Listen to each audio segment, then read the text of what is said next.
quality shot right there.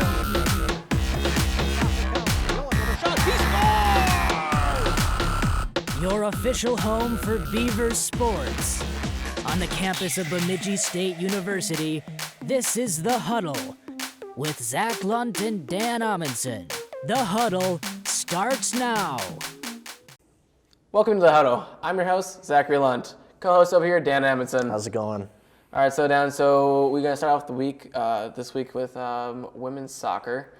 With the NCAA tournament, they unfortunately lost 2-0 against Central Missouri.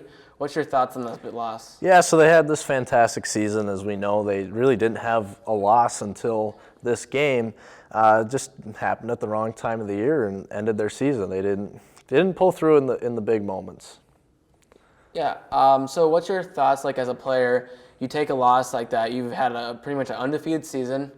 And then you go into playoffs in the NSIC and lose the first round, then go to the NCAA and lose the second round. What is it as a player like going into the next season possibly as well?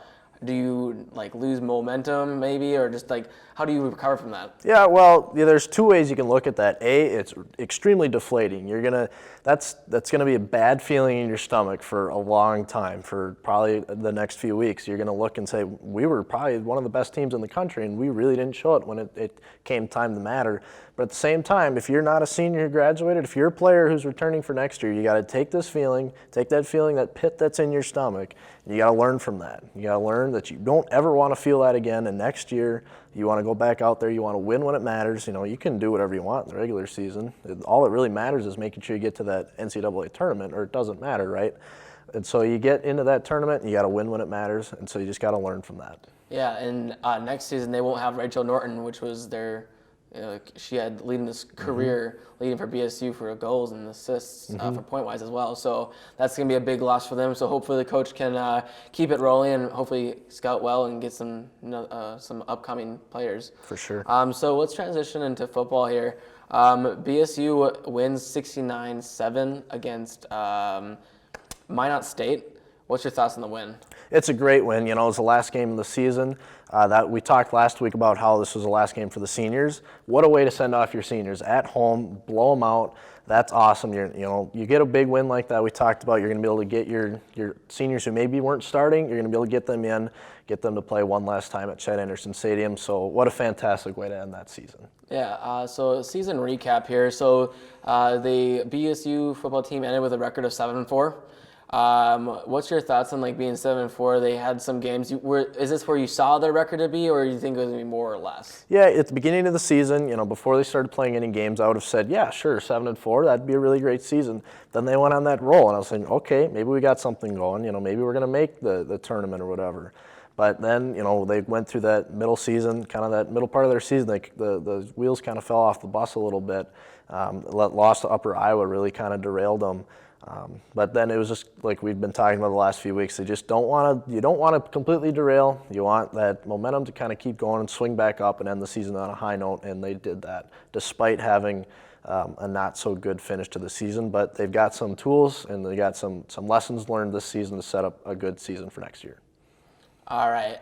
So next thing we want to talk about here is what improvements do you think we can see, hopefully we'll see next year from BSU? Well, number one, I would say, is consistency. We saw times the defense looked outstanding throughout the year, and same things with the offense. But at other times, they didn't look as consistent. So you need to hammer down some consistency. Another thing, got to get your starting quarterback back on the field. You got to get Brandon Alt healthy. Speculating ACL tear, that can usually be a year-long injury. So you got to really, really, really work hard to try and get him back for August practices, because right now, if I'm looking at a timeline, I wouldn't say he'd be back for that. He wouldn't be able to start practicing until maybe September, and that's kind of a big deal. So you really want to work hard to get him back on the field, and just getting your underclassmen ready to go for this next coming season. We saw a little glimmer of hope there with redshirt freshman Jake West in that Minot State game. He had a pick six. So that's really great to see some underclassmen stepping up, because they're losing some key components as well this year. Yeah, I know they were bringing some younger players and also seniors out there, but they're bringing some younger players to see them come out. Hopefully they can see how they'll work for next season. Hopefully they can step up for the seniors that are going to be leaving, that are starting. So let's transition to our next topic. We got hockey. Women's hockey is a big topic here. They won both games against Ohio State. What's your thoughts on both wins? Well, you and I had been talking about that their schedule is very, very difficult, and I didn't think they'd get 2 wins against Ohio State. I knew they'd probably steal a game against a good team here at some point in the season. I didn't see it happening last weekend. Then to take both of them, that's really, really great. Ohio State was ranked number 4. I'm sure they won't be once the polls come out again. But yeah, it's a really good weekend. It's going to set up a good rest of the season because a lot of times you get that first win, things start falling into place, and you can rattle off a few more. Yeah. So with the win, I think it was 1-0.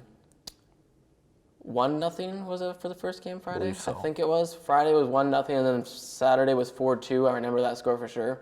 That was pretty impressive just for everybody out there that didn't get to see the game. Next thing, let's go into is men's. They have a split.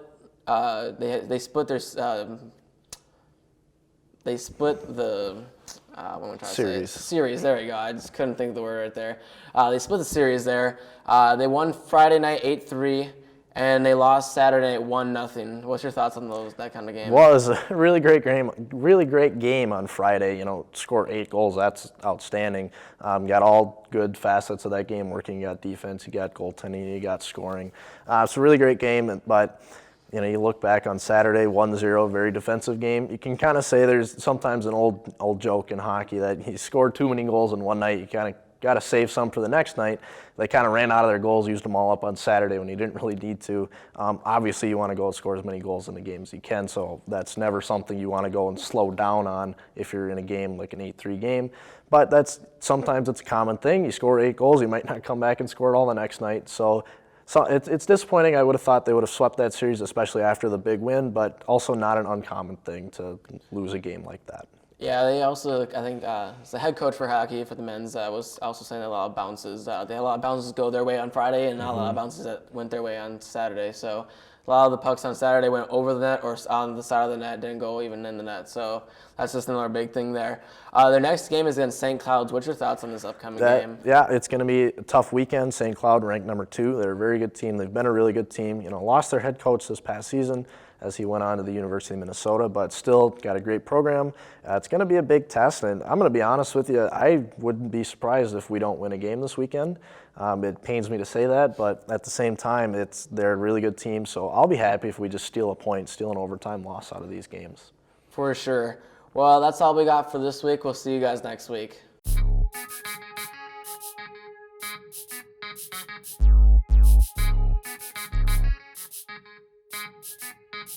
You